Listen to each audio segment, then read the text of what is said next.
Hi friends, നിങ്ങൾക്കെല്ലാവർക്കും ഒരിക്കൽ കൂടി എൻ്റെ യൂട്യൂബ് ചാനലിലേക്ക് സ്വാഗതം. ഇന്നത്തെ വീഡിയോ ഒരു കളർ പെൻസിൽ ട്യൂട്ടോറിയലാണ്. അപ്പം ട്യൂട്ടോറിയൽ തുടങ്ങുന്നതിന് മുമ്പ് ഞാൻ നിങ്ങൾക്ക് ഒരു മെറ്റീരിയൽ പരിചയപ്പെടുത്തുകയാണ്. ഫേബർ കാസ്റ്റലിൻ്റെ ഒരു സ്റ്റുഡൻസ് ഗ്രേഡ് കളർ പെൻസിലാണ്. അപ്പോൾ ഈ കളർ പെൻസിൽ വെച്ചിട്ടാണ് നമ്മളിന്ന് ട്യൂട്ടോറിയൽ ചെയ്യുന്നത്. ഇത് ഫേബർ കാസ്റ്റലിൻ്റെ വില കുറഞ്ഞ ഒരു കളർ പെൻസിലാണ്. അതായത് ഇന്ത്യയിൽ അവൈലബിൾ ആയിട്ടുള്ള ബൈ കളേഴ്സ് അല്ലെങ്കിൽ ട്രൈ കളേഴ്സ് അല്ലെങ്കിൽ ക്ലാസിക് കളർ പെൻസിൽ, അപ്പം ആ സിമിലർ ക്വാളിറ്റി ഉള്ള ഒരു കളർ പെൻസിലാണ് ഇതും. അപ്പോൾ ഇതൊരു 36 ഷെയ്ഡിൻ്റെ ടിൻ ബോക്സ് ആണ്. ഇതൊരു സ്റ്റുഡൻസ് ഗ്രേഡ് പെൻസിൽ ആയതുകൊണ്ട് തന്നെ ഇതിലൂടെ ഒരു DVD, അതൊരു ഇൻസ്ട്രക്ഷണൽ DVD ഇവർ പ്രൊവൈഡ് ചെയ്തിട്ടുണ്ട്. അതിനകത്ത് അതെങ്ങനെയാണ് ലെയർ ചെയ്യുന്നത്, ബ്ലെൻഡ് ചെയ്യുന്നത്, സ്മഡ്ജിങ്, എറേസിങ്, അങ്ങനെ കുറേ കാര്യങ്ങൾ എങ്ങനെയാണ് ചെയ്യുന്നുള്ളതിൻ്റെ ഒരു DVD ആണ്. അതിൻ്റെ ഒരു വീഡിയോ, എന്താ പറയുക, ഒരു ഇൻസ്ട്രക്ഷണൽ വീഡിയോ ആണ് ഇതിനകത്തുള്ളത്. അപ്പം ഇതെനിക്ക് അപ്ലോഡ് ചെയ്യാൻ പറ്റത്തില്ല, കോപ്പിറൈറ്റഡ് ഇഷ്യൂ ഉണ്ടാകുന്നതുകൊണ്ട്. പ്രീമിയം ക്വാളിറ്റി പെൻസിലൊന്നും അല്ലെങ്കിൽ തന്നെയും ഇത് വെച്ച് അത്യാവശ്യം നല്ല ക്വാളിറ്റിയുള്ള ചിത്രങ്ങൾ നമുക്ക് വരയ്ക്കാൻ കഴിയും. അപ്പം ഞാൻ ഇത് വെച്ചിരുന്ന ഇവിടെ ഒരു ഹെയർ എങ്ങനെ വരയ്ക്കാം എന്നാണ് ഞാൻ കാണിച്ചു തരുന്നത്. അപ്പോൾ നമുക്ക് വീഡിയോയിലേക്ക് കിടക്കാം. അപ്പോൾ നമ്മൾ എല്ലാ ഡ്രോയിങ്ങും ചെയ്യുന്ന പോലെ തന്നെ ഈ ഡ്രോയിങ്ങിലും ആദ്യം ഒരു സ്കെച്ചാണ് ചെയ്യുന്നത്. ഒരു HB പെൻസിൽ വെച്ചിട്ട് ഞാൻ ഒരു ഹെയറിൻ്റെ ഒരു ഔട്ട്ലൈനാണ് വരയ്ക്കുന്നത്. ഇവിടെ ഞാൻ ഗ്രാഫിക് പെൻസിൽ വെച്ച് സ്കെച്ച് ചെയ്തതിന് ശേഷം ഇതിൻ്റെ ഡാർക്കായിട്ട് വരുന്ന ആ ഭാഗങ്ങൾ അല്ലെങ്കിൽ ആ ഡാർക്ക് ലൈൻസൊക്കെ ഞാനൊരു ബ്ലാക്ക് കളർ പെൻസിൽ വെച്ച് അതിൻ്റെ മുകളിൽ കൂടി ഒന്നുകൂടെ വരയ്ക്കുകയാണ്. നിങ്ങൾക്ക് സ്കെച്ചിങ് വലിയൊരു അല്ലാന്നുണ്ടെങ്കിൽ ബ്ലാക്ക് കളർ പെൻസിൽ വെച്ച് തന്നെ നിങ്ങൾക്ക് ആദ്യം സ്കെച്ച് ചെയ്യാം. ഗ്രാഫിറ്റ് യൂസ് ചെയ്യണമെന്ന് നിർബന്ധമില്ല. ഞാനിപ്പോൾ ഇവിടെ ഷെയ്ഡിങ് സ്റ്റാർട്ട് ചെയ്യുകയാണ്. ബ്ലാക്ക് കളർ പെൻസിൽ ഉപയോഗിച്ചിട്ട് തന്നെയാണ് ഷെയ്ഡിങ് സ്റ്റാർട്ട് ചെയ്യുന്നത്. അങ്ങനെ ഡാർക്കായിട്ടുള്ള ഏരിയയിൽ നിന്ന് ലൈറ്റിലേക്ക് പെൻസിൽ സ്ട്രോക്ക് ചെയ്യുക. ഗ്രാഫൈറ്റ് ചെയ്യുന്ന അതേ മെത്തേഡ് തന്നെയാണ് ഞാനിവിടെ ഫോളോ ചെയ്യുന്നത്. ആദ്യം ബ്ലാക്ക് കളർ പെൻസിൽ യൂസ് ചെയ്യുക.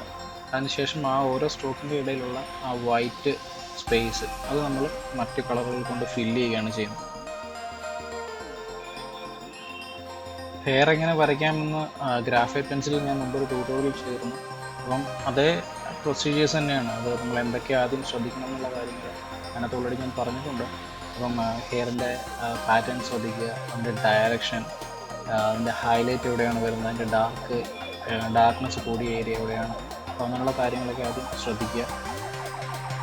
അപ്പോൾ പെൻസിൽ നല്ല ഷാർപ്പായിട്ട് നമ്മൾ വെക്കാൻ ശ്രദ്ധിക്കുക. അല്ലെങ്കിൽ ഫൈനായിട്ടുള്ള നല്ല ഷാർപ്പായിട്ടുള്ള ലൈൻസ് ഒന്നും നമുക്ക് വരയ്ക്കാൻ കഴിയും.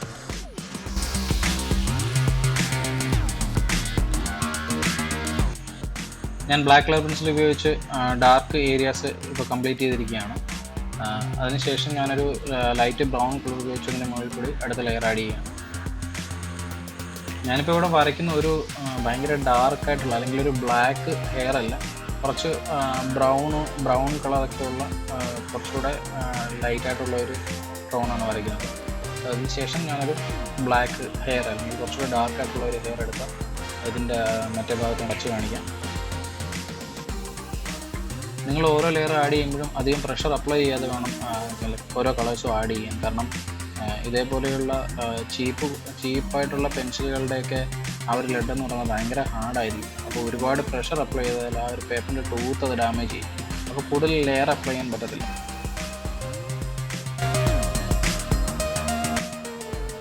ഹെയർ വരയ്ക്കുമ്പോൾ നമ്മൾ ആ ടോട്ടൽ ഹെയറിൻ്റെ ആ മൊത്തം ഏരിയ പല സെഗ്മെൻ്റായിട്ട് ഡിവൈഡ് ചെയ്യുക. അതായത് ഡാർക്ക് അല്ലെങ്കിൽ ഡാർക്കും ഹൈലൈറ്റ്സും വരുന്ന സെപ്പറേറ്റ് ചെയ്യുന്ന ഭാഗങ്ങൾ അവിടെ കളർ പെൻസിൽ, അതായത് ബ്ലാക്ക് കളർ പെൻസിൽ ഉപയോഗിച്ച് ഡാർക്കായിട്ട് ലൈൻസ് വരച്ച് ഓരോ സെഗ്മെൻ്റ് ആക്കുക.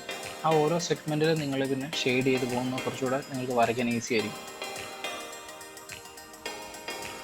ഞാൻ ഇനി ഒരു ഡാർക്ക് ബ്രൗൺ ഉപയോഗിച്ചിട്ട് അടുത്ത ലെയർ ആഡ് ചെയ്യുകയാണ്. അപ്പം നിങ്ങളുടെ റെഫറൻസ് അനുസരിച്ചിട്ട് വേണം നിങ്ങൾ കളേഴ്സ് ചൂസ് ചെയ്യാൻ. ഞങ്ങളുടെ അങ്ങനെ എന്താ പറയുക, ഒരു കൃത്യമായിട്ടൊരു റെഫറൻസ് ഒന്നും വെച്ചിട്ടല്ല ഞാനിവിടെ ഇപ്പോൾ ഇത് വരയ്ക്കുന്നത്. അപ്പോൾ നിങ്ങളുടെ റെഫറൻസിൽ എന്താണ് കളേഴ്സ് റിഫ്ലക്റ്റ് ചെയ്യുന്നത് അതിനനുസരിച്ചിട്ട് വേണം നിങ്ങൾ ഓരോ ഗ്രേഡും ചൂസ് ചെയ്യാൻ.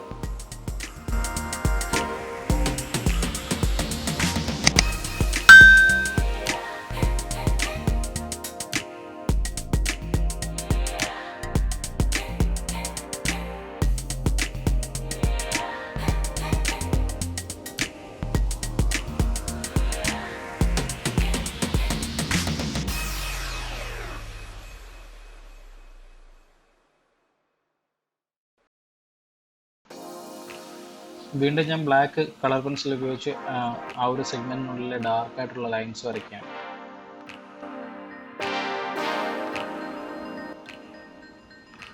ഹെയറിന് ആ ഒരു കൃത്യമായ ഒരു ഷേപ്പ് കിട്ടണമെന്നുണ്ടെങ്കിൽ നിങ്ങൾ ഡാർക്ക് പോർഷനിൽ നിന്ന് ലൈറ്റായിട്ടുള്ള ഭാഗത്തേക്ക് പ്രഷർ കുറച്ച് കൊണ്ടുവന്നിട്ട് വേണം നിങ്ങൾ പെൻസിൽ സ്ട്രോക്ക് ചെയ്യാൻ.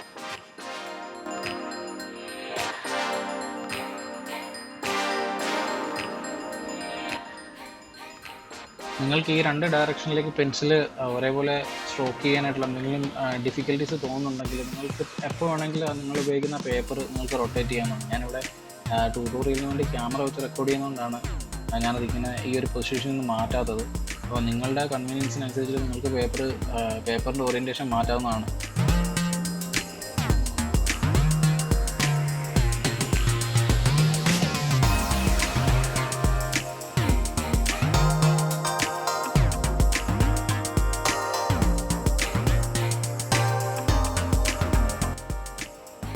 ഞാൻ അടുത്തായിട്ടൊരു ബ്രൗൺ കളർ ആഡ് ചെയ്യുകയാണ്.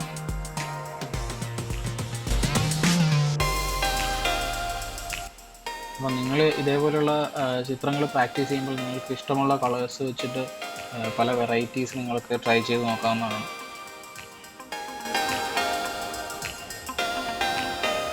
ഞാൻ ഈ ബ്രഷ് വെച്ച് സ്മഡ്ജ് ചെയ്യുമ്പോൾ ആ പേപ്പറിൻ്റെ ആ ഒരു ഗ്രെയിനി എഫക്റ്റ് എനിക്കത് മാറി കിട്ടും. കുറച്ചുകൂടെ ഡെപ്ത് കിട്ടും എനിക്ക്. ഞാൻ ഈ ഒരു ബ്രഷ് ഉപയോഗിച്ച് എനിക്ക് സ്മഡ്ജ് ചെയ്യുമ്പോൾ ഞാൻ ഗ്രാഫൈറ്റിലും ഈ ഒരു ടെക്നിക്ക് യൂസ് ചെയ്യാറുണ്ട്.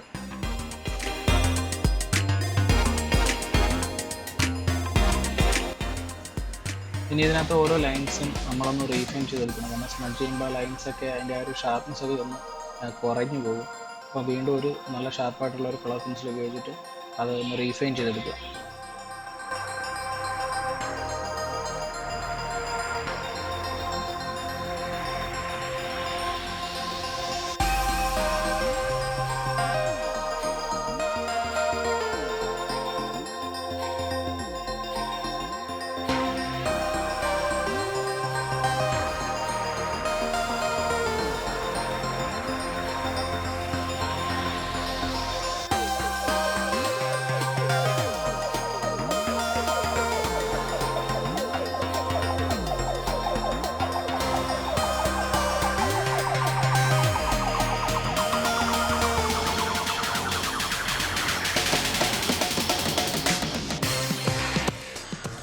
അപ്പോൾ നിങ്ങൾക്ക് ആവശ്യമുള്ള വാല്യൂസ് അല്ലെങ്കിൽ ആ ഒരു ഡെപ്ത് കിട്ടുന്നതിന് വേണ്ടിയിട്ട് കൂടുതൽ കളേഴ്സ് വീണ്ടും വീണ്ടും ആഡ് ചെയ്യാവുന്നതാണ്.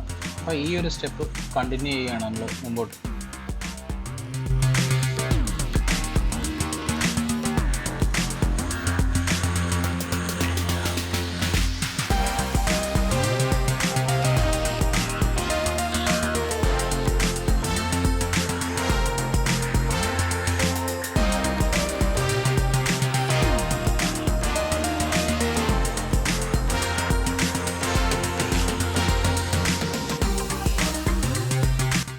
ഇതിൻ്റെ അടുത്ത സ്റ്റെപ്പ് എന്ന് പറയുന്നത് ഡീറ്റെയിൽസ് ആഡ് ചെയ്യുക എന്നുള്ളതാണ്. അപ്പോൾ അതിനായിട്ട് ഞാനൊരു ബാറ്ററി ഓപ്പറേറ്റഡ് ഇറേസറാണ് യൂസ് ചെയ്യുന്നത്. നോർമൽ ഇറേസേഴ്സ് അല്ലെങ്കിൽ ടോംബോ പോലെയുള്ള ഇറേസേഴ്സ് ഇത്തരം ഡീറ്റെയിലിങ്ങിനും പ്രത്യേകിച്ച് ഇത്തരം ലോ ക്വാളിറ്റി പെൻസിലുകളിലത് സ്യൂട്ടബിൾ ആവില്ല.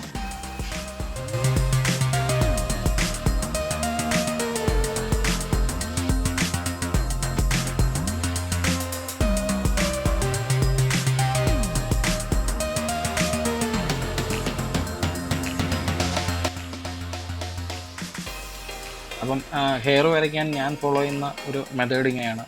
പ്രത്യേകിച്ച് കൂടുതൽ കളേഴ്സ് ഉള്ള ഒരു ഹെയറിൻ്റെ ഡീറ്റെയിലിംഗ് എന്ന് പറയുന്നത് ഇങ്ങനെയാണ് ചെയ്യുന്നത്.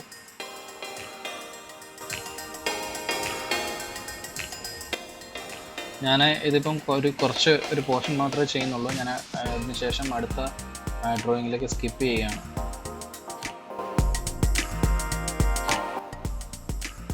ആദ്യം ചെയ്തതുപോലെ തന്നെ ഒരു ഔട്ട്ലൈൻ വരയ്ക്കുകയാണ്. ഞാനിവിടെ ഗ്രാഫൈറ്റ് ഉപയോഗിക്കുന്നില്ല, ഡയറക്റ്റ് ബ്ലാക്ക് കളർ പെൻസിൽ ഉപയോഗിച്ചിട്ട് തന്നെ ഞാൻ സ്കെച്ച് ചെയ്യുകയാണ്.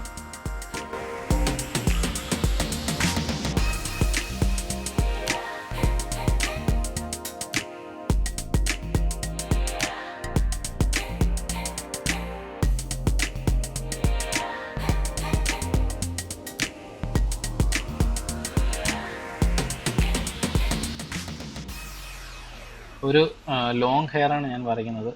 അപ്പം ഇതിൻ്റെ ഓരോ ചെറിയ സെഗ്മെൻറ്റുകളാക്കി ഞാനതിനെ ഡിവൈഡ് ചെയ്യുകയാണ്. ആ ഡിവൈഡ് ചെയ്യുന്ന ലൈൻസൊക്കെ ഞാൻ കുറച്ച് ഡാർക്കായിട്ട് വരയ്ക്കുകയാണ്.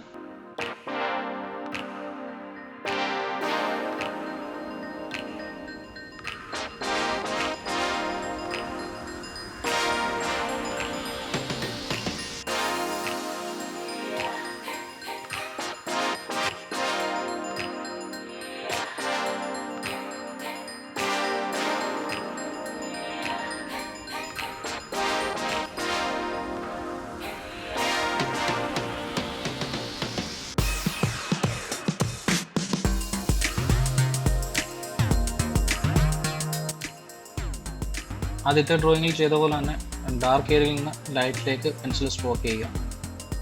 നല്ല ഡാർക്ക് ഹെയർ ആയതുകൊണ്ട് തന്നെ കുറച്ച് കൂടുതൽ പ്രഷർ അപ്ലൈ ചെയ്യേണ്ടി വരും.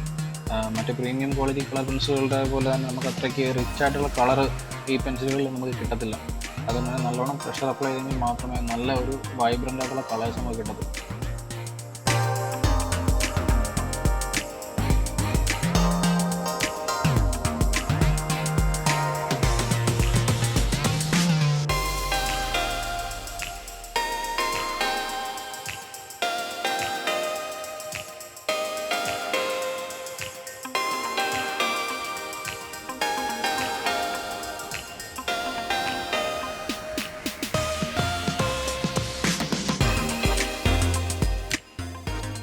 അപ്പോൾ നിങ്ങൾ വീഡിയോ തുടർന്ന് കാണുക. ഞാൻ almost same method same steps തന്നെയാണ് ഈ ചിത്രത്തിലും ഫോളോ ചെയ്യുന്നത്.